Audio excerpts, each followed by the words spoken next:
नमस्कार। मैं doctor Vinay Singh Yadav, associate professor, government college Behror, Alwar, आपका इस कक्षा में स्वागत करता हूं, अभिनंदन करता हूं। और हम एक नए विचारक के विचारों पर चर्चा करेंगे। जो प्रमुख भारतीय राजनीतिक विचारक हैं उनमें से एक विचारक हैं एम.एन. राय, मानवेंद्रनाथ राय। मानवेंद्रनाथ राय का जो मूल नाम था वो नरेंद्रनाथ था और उनका जो जन्म है पश्चिमी बंगाल के 24 परगना ज़िले के आखोलिया ग्राम में 21 मार्च 1887 में हुआ। एम.एन. राय की जो गणना है वो आधुनिक भारत के ऐसे थिंकर्स में होती है, ऐसे विचारकों में होती है जिन्होंने राजनीतिक, सामाजिक, आर्थिक प्रश्नों की मौलिक व्याख्याएं की हैं। उन्होंने साम्यवाद के व्याख्याकार के रूप में विश्वव्यापी अपनी ख्याति अर्जित की, लेकिन उन्होंने मार्क्सवादी और जो लेनिनवादी ढांचा है उससे बंद कर साम्यवाद की व्याख्या नहीं की। उनका जो चिंतन है उसमें मानवतावादी स्वर हमको दिखाई देता है और इसलिए उन्होंने अपने राजनीतिक दर्शन को नव मानववाद की संज्ञा दी है। एम.एन. राय ने कुछ महत्वपूर्ण पुस्तकें लिखी हैं। उसमें हैं the way to durable peace, the problems of rupee India's, India in transition, materialism, reason, romanticism and revolution, fascism, its philosophy, professions and practice. इसके अलावा revolution and counter revolution in China, historical role of Islam, ये उनकी कुछ प्रमुख पुस्तकें हैं जिनमें उनका चिंतन हमको सामने नज़र आता है। उनका जो प्रमुख विचार है जिसकी वजह से उनका दर्शन या उनके विचार जो अक्सर परीक्षा में पूछे जाते हैं वो नव मानववाद है। यद्यपि मानववाद की अति प्राचीन परंपरा है और इसका आधुनिक काल में विभिन्न रूपों में विकास हुआ है,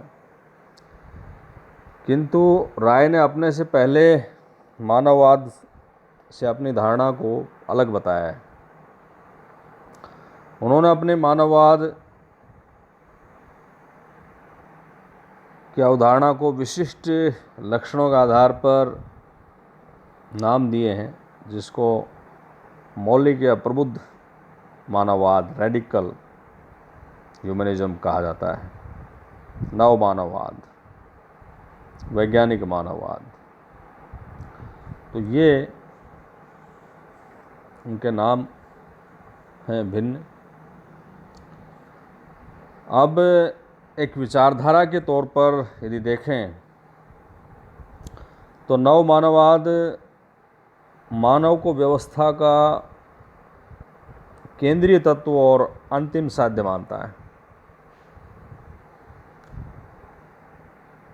मानववादी विचारों का जो प्रवर्तन एम.एन. राय से पूर्व विचारकों ने किया,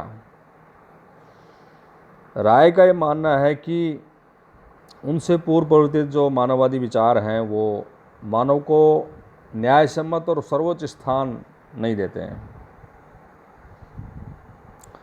राय कहते हैं कि पश्चिमी व्यक्तिवाद और गांधी के अध्यात्म आधारित आदर्शवाद, मार्क्सवादी साम्यवाद, इन सभी विचारधाराओं में व्यक्ति की प्रतिष्ठा की किसी न किसी रूप में उपेक्षा हुई है। पश्चिमी व्यक्तिवाद में व्यक्ति की स्वतंत्रता पर राज्य और समाज द्वारा किए जाने वाले अतिक्रमणों का उन्होंने विरोध किया, लेकिन उसमें व्यक्ति की आर्थिक स्वतंत्रता के महत्व की उपेक्षा की।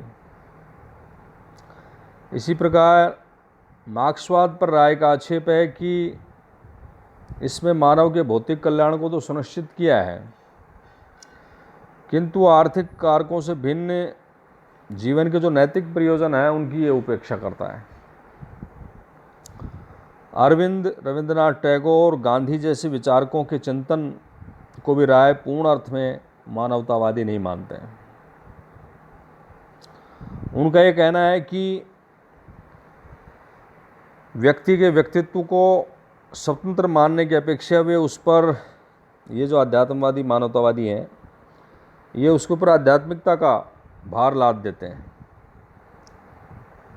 तो इनमें भी व्यक्ति के स्वतंत्र अस्तित्व की उपेक्षा हुई है।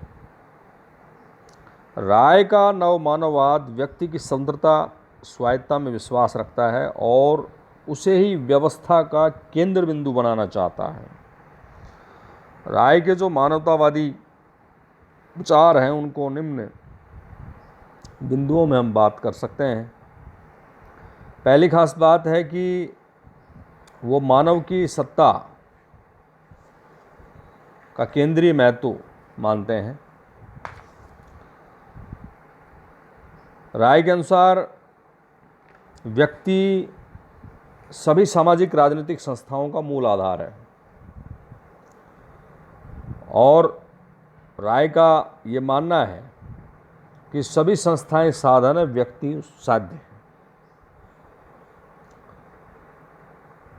राय ये कहते हैं, जो प्रोटोगेरस एक यूनानी सोफिस्ट विद्वान रहा है, उसका प्रसिद्ध कथन है कि मानव प्रत्येक वस्तु का मापदंड है।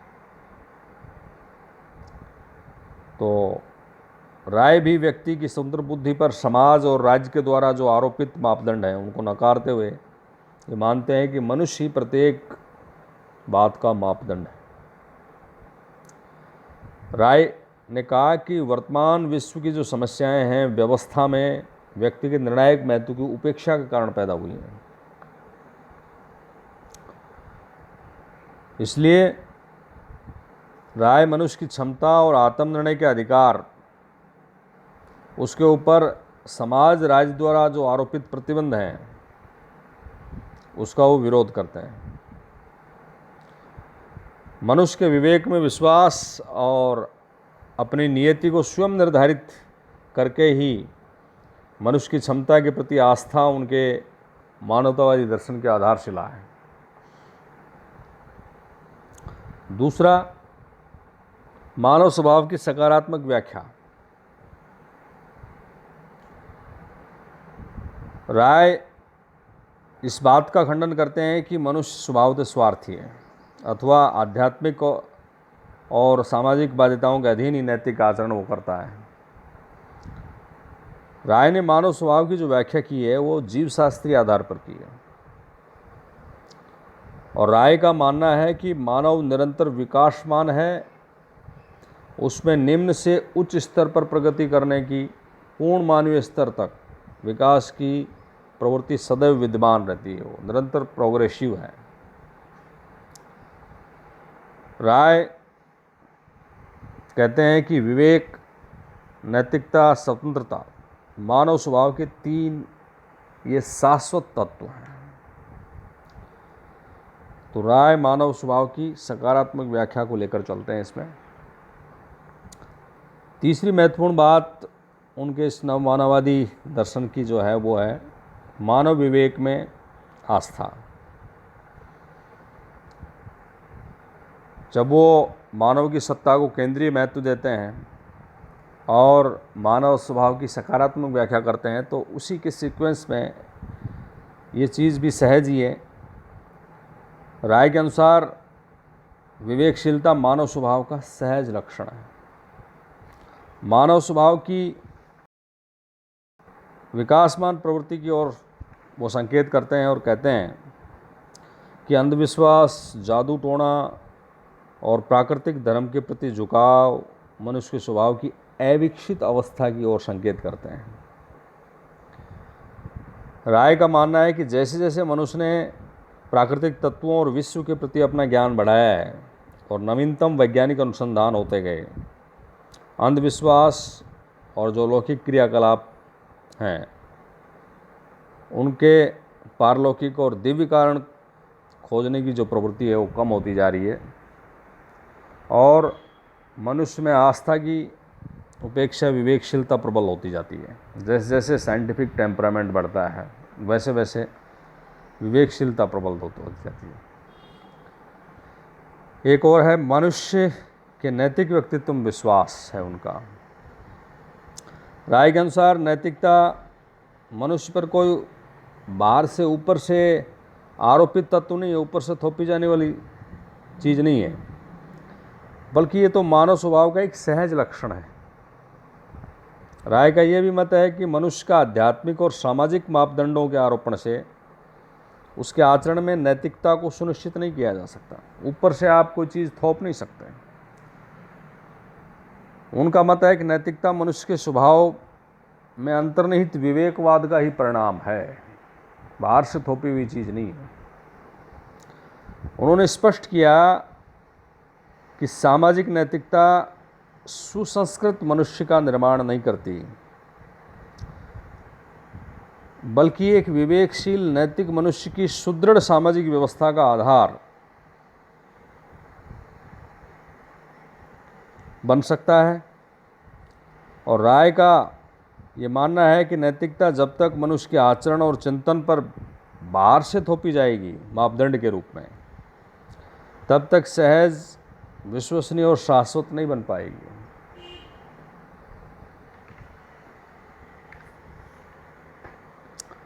राय के इस नवमानववादी जो विचार हैं उनमें एक और महत्वपूर्ण मान्यता है मानव की स्वतंत्रता, व्यक्ति की स्वतंत्रता।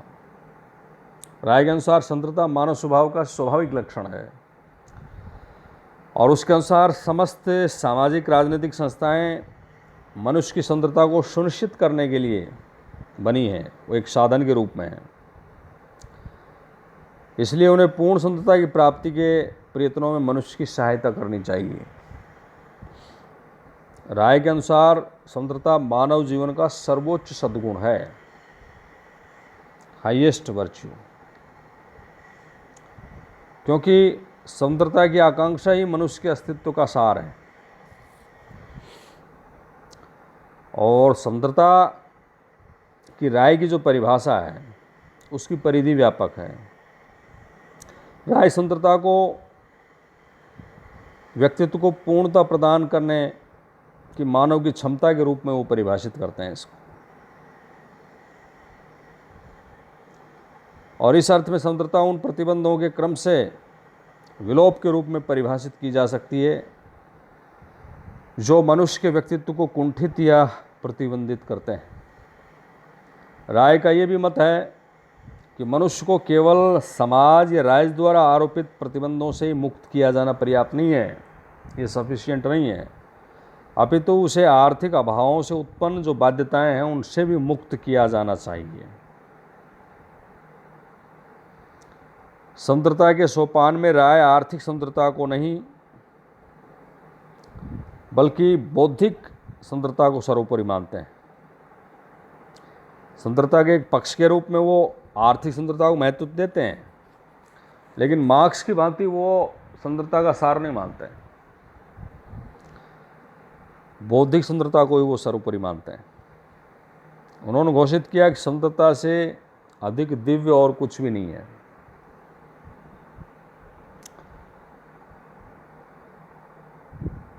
दूसरी खास बात यह है कि स्वतंत्रता अनैतिक साधनों से अर्जित नहीं की जा सकती और न ही जागृत विवेक युक्त व्यक्ति मिथ्यावादी हो सकता है। तो ये उनके स्वतंत्रता के बारे में खास विचार हैं। एक और मुख्य तत्व है इनके नवमानववाद का, वो है विश्व बंधुत्व की भावना। राय मनुष्य को राष्ट्रीयता के बंधन से मुक्त करके विश्व बंधुत्व के आदर्श का वो प्रतिपादन करते हैं और राय के अनुसार राष्ट्रवाद एक संकीर्ण विचारधारा है जो मानव मात्र की विश्वव्यापी एकता के मार्ग में बाधा है। उन्होंने राष्ट्रीय राज्यों की सीमाओं से परे स्वतंत्र स्त्रियों और पुरुषों के सार्वभौम समुदाय की कल्पना की है। इस प्रकार उन्होंने स्पष्ट किया है कि एक विश्व राज्य की धारणा उनके नव मानववादी आदर्श को प्रतिबिंबित करती है। ये उनके नव मानवतावादी विचार हैं जो परीक्षा की दृष्टि से महत्वपूर्ण है। धन्यवाद।